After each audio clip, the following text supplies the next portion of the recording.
5 श्री महेंद्र नाथ यादव। श्री महेंद्र नाथ यादव। माननीय अध्यक्ष जी, आपने हमें इतने महत्वपूर्ण विषय पर पूछने का मौका दिया, इसके लिए बहुत बहुत धन्यवाद। माननीय अध्यक्ष जी, माननीय मंत्री जी से हमने सवाल पूछा था कि क्या माननीय मुख्यमंत्री जी कृपा करेंगे कि सरकार आउटसोर्सिंग के माध्यम से जो नियुक्तियां कर रही है उसमें अनुसूचित, पिछड़ा और अनुसूचित जनजाति का आरक्षण। तो सरकार की तरफ से जवाब आया सर कि अनुसूचित जाति, अनुसूचित जनजाति और पिछड़ा वर्ग के लिए 21%, 2% और 27% का आरक्षण अनुमन्य है, जबकि जो कंपनियां आउटसोर्सिंग के माध्यम से भर्तियां करती हैं, सर कई बार इस सदन में ये मुद्दा आ चुका है कि वो आरक्षण का पालन नहीं करती है। अगर सरकार ने इसके लिए कोई शासनादेश जारी किया है तो उसकी कॉपी हम लोगों को उपलब्ध करा दें।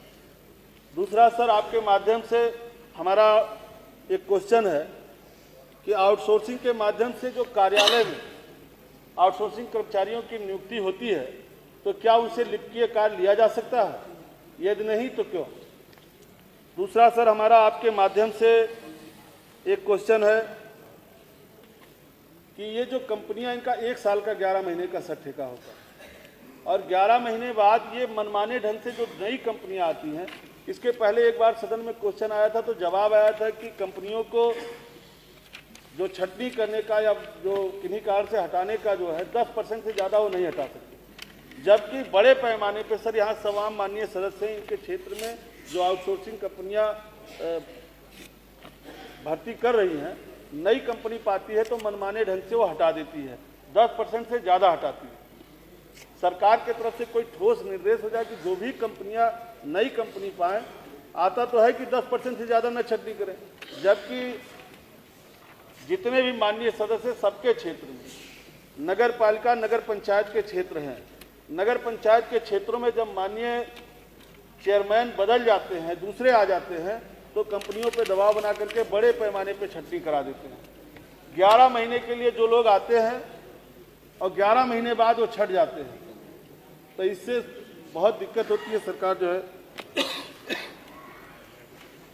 हो गया।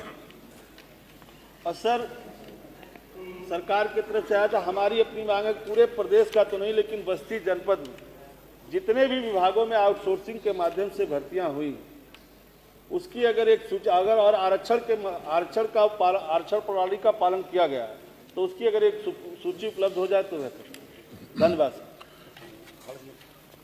वो तो उसी में आंसर में ही है कि शासनादेश के ऊपर आप जो पूछ रहे हैं वो तो शासनादेश जारी उस उत्तर में ही होगा। माननीय अध्यक्ष जी, मैंने उस दिन भी एक सवाल के जवाब में इस बात को कहा था, खास तौर से कि आरक्षण की व्यवस्था पहले से है मान्यवर, लेकिन जहां पर काम के आधार के ऊपर हम किसी आउटसोर्स को इंगेज करते हैं वहाँ पर व्यवस्था नहीं है। हमने किसी ड्राइवर को चाहिए, वहाँ नहीं है मानो।